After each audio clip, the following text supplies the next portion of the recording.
Olá, seja muito bem-vindo, seja muito bem-vinda aqui ao Nada Trivial. Hoje é quinta-feira, dia de Turma do Fundão, nosso quadro de Neurociência Aplicada à Educação. E o tema de hoje é aquele tipo de tema controverso que é onde você for, vão discutir de uma forma um pouquinho diferente, né? Mas a neurociência tem lá a sua visão específica sobre o tema e eu espero que você goste dela para somar aí com a sua, obviamente. Todo professor já pensou sobre isso. É o tema das inteligências múltiplas. O que será que exatamente isso significa?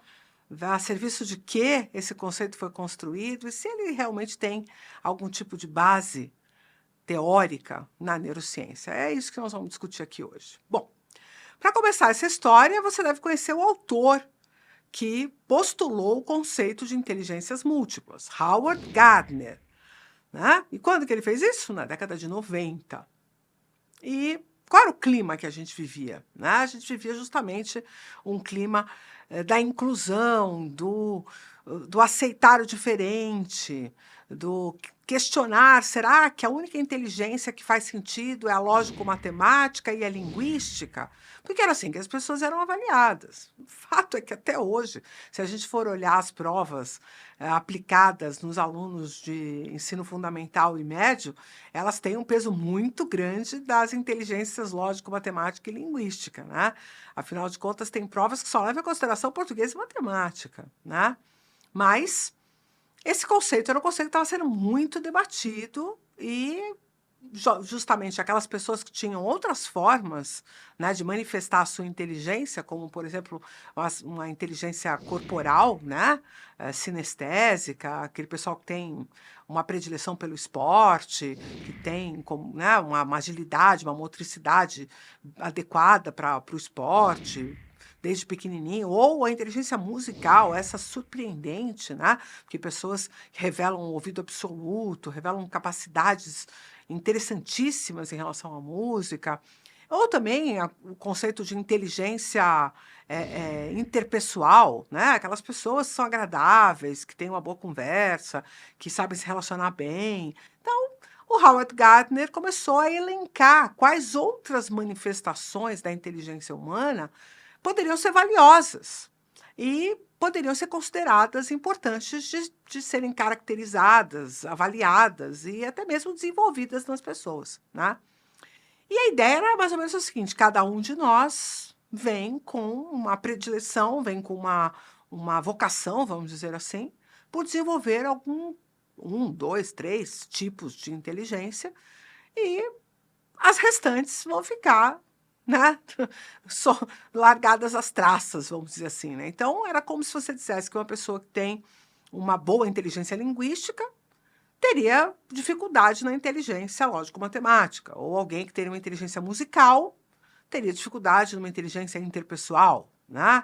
Ele não chegou a dimensionar isso dessa forma, mas era o que se entende, né? E, inclusive, esse conceito até hoje é usado com o mesmo objetivo que era usado lá nos anos 90, quer dizer, não, mas veja bem, todas as pessoas manifestam alguma forma de inteligência e por isso são valiosas, e por isso são importantes no mercado de trabalho, no cotidiano da sociedade, né, nas práticas sociais, nas práticas culturais, e tudo isso é absoluta verdade. O fato é que muita gente começou a querer procurar quais eram as diferenças no desenvolvimento cerebral dessas diferentes inteligências, né?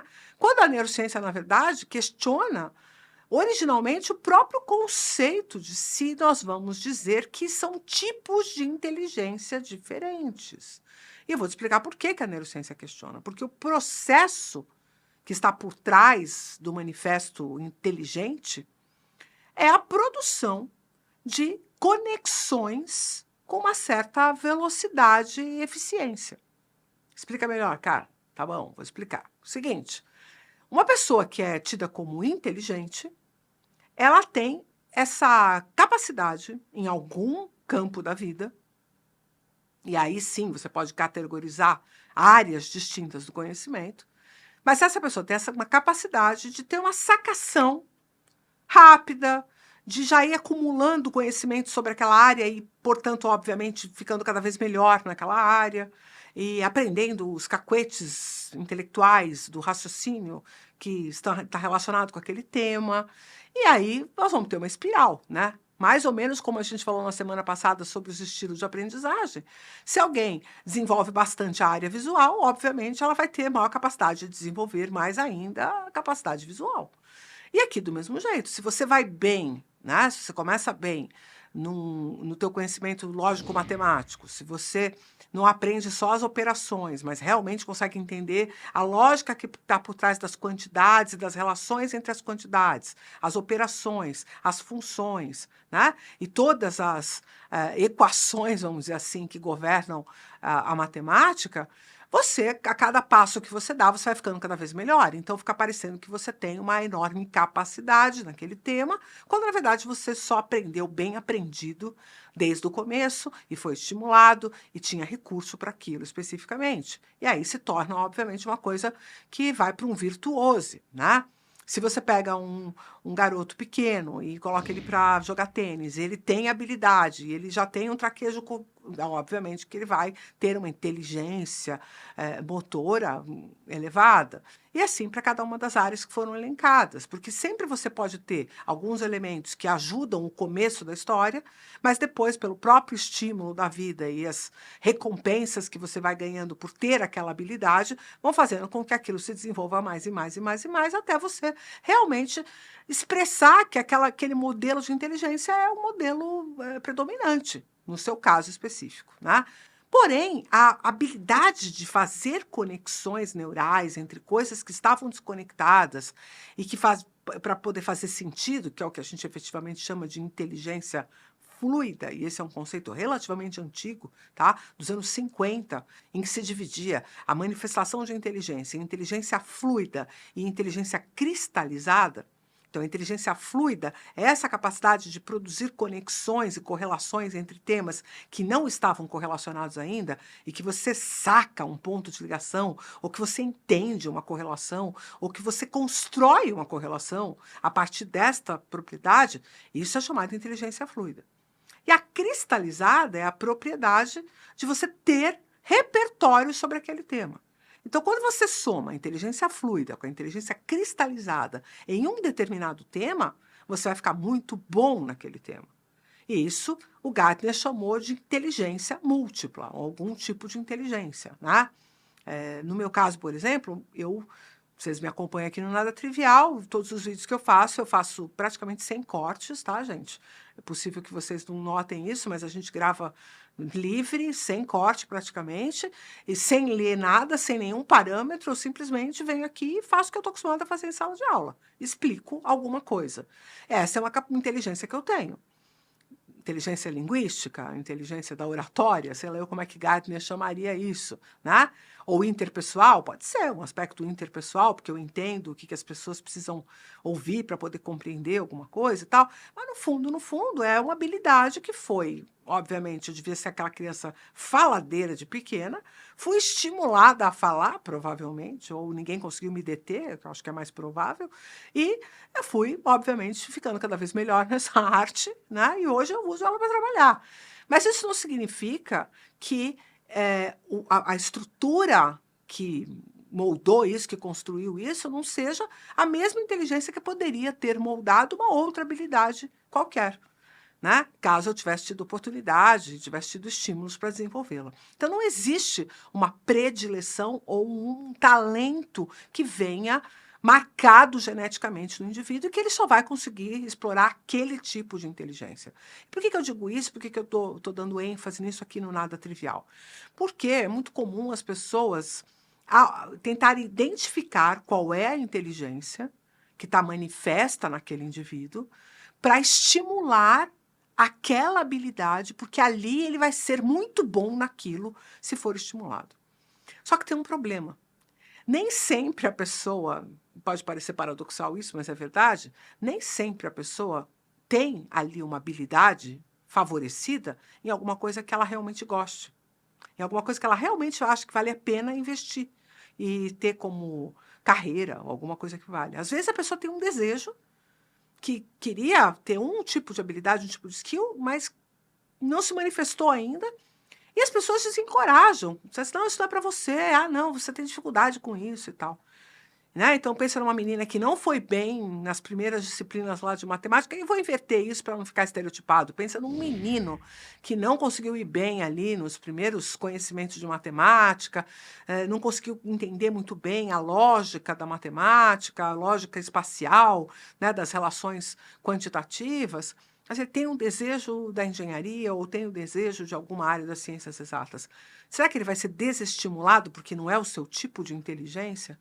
É justamente aí que eu quero chegar, porque isto não faz sentido, especialmente se nós estivéssemos falando de alguém bem jovem, que é o alguém que a gente atende aqui no Turma do Fundão, né? Que é esse aluno do ensino médio, esse aluno do ensino fundamental, que está fazendo suas escolhas de vida, que está construindo a possibilidade de uma carreira. E as pessoas vão querer dizer que, porque você tem esse tipo de inteligência ou aquele tipo de inteligência, e com isso vão acabar por limitar a expressão do talento do indivíduo que está muito mais próximo daquilo que ele se encanta, daquilo que ele acha interessante, daquilo que ele acha curioso, do que efetivamente aquilo que ele tem facilidade. Percebe a diferença? Às vezes eu posso ter facilidade em alguma coisa porque fui estimulada, porque tive recurso. No meu caso, eu acho que eu li muito, foi muita leitura. Eu fui muito estimulada para a leitura e eu adorava ler. Mas isso não significa obrigatoriamente que a minha maior propriedade é a linguagem, entende? Eu fui muito estimulada para a linguagem por causa da leitura. E eu gostava de ler. Mas eu não gostava de ler porque eu gostava da linguagem. Então teria sido um erro se eu tivesse ido fazer letras, sabe? Se alguém tivesse identificado, não, olha só, ela conhece muito de gramática, de literatura, o caminho dela é letras. Teria sido um erro dramático, porque eu não tenho nada a ver com aquilo.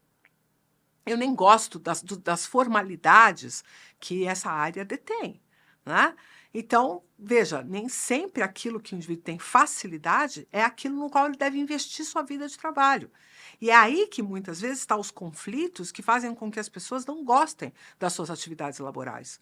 Porque muitas vezes elas foram colocadas naquele caminho porque era meio tipo aquilo que você parece que leva a jeito.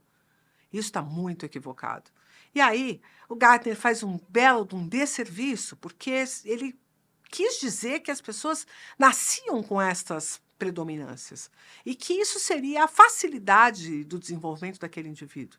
Quando, na verdade, nós temos a capacidade de produzir conexões. E hoje mesmo eu estava assistindo um vídeo, né, de um grande neurocientista, Miguel Nicoleles, durante a participação dele num podcast, perguntaram para ele o que é criatividade. E ele deu uma resposta que é muito parecida com a que eu dou, porque a gente não tem uma definição de criatividade na neurociência, mas nós temos essa percepção de que criatividade nada mais é do que produzir novas conexões entre coisas que não tinham correlação.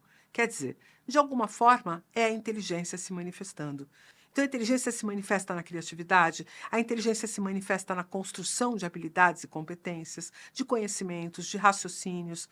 E nem por isso ela precisa ser qualificada nas skills, nas habilidades que ela consegue aportar para aquele indivíduo. Entendem a diferença entre a manifestação da capacidade inteligente, que tem muito a ver com funções executivas, com memória de trabalho, que pode ser, inclusive, estimulada através de tarefas de memória de trabalho, e o manifesto das suas habilidades ou competências ou conhecimentos. Isto não está diretamente correlacionado. E foi aí que eu, humildemente, digo que o Gartner errou dramaticamente em fazer essa divisão. Na mesma esteira, vem o Goleman, na mesma época, falar sobre a inteligência emocional. E, de novo, você sabe, eu tenho minhas críticas a esse conceito. Quem sabe um dia eu venha falar aqui no Turma do Fundão especificamente sobre essas críticas. Mas, por hora, queria só que você pensasse se realmente adianta alguma coisa a gente usar o conceito das inteligências múltiplas para além daquele lugar de simplesmente resolver os preconceitos que me parecem já ter sido superados em relação a como as pessoas manifestam sua inteligência. Porque isso, se não foi superado ainda, está bem atrasado e realmente perdeu espaço. Mas a daí dizer que as pessoas já vêm com vocações ou aptidões e que aquele é o melhor lugar para elas operarem sua inteligência, aí a gente tem uma discordância para resolver. Tá bom? É óbvio, se fosse trivial, você sabe, não ia estar por aqui, a gente não ia nem tratar desse assunto. Então, aqui no Nada Trivial, a gente só trata mesmo dessa complexidade e você sabe que não tem uma resposta única. Então, não deixa de deixar o seu comentário por aqui, questionando, contribuindo com a sua visão, curte, a curtida é essencial. Se você não está inscrito ainda, se inscreve, a não ser que fique assistindo o vídeo sem se inscrever. Que coisa, não? E, se puder, deixa um valeu aí pra gente, porque é um time enorme produzindo vídeo toda semana para você ir acompanhando aqui esses insights da neurociência, tá bom? Então, eu conto com você por isso e te espero no próximo. Um grande abraço.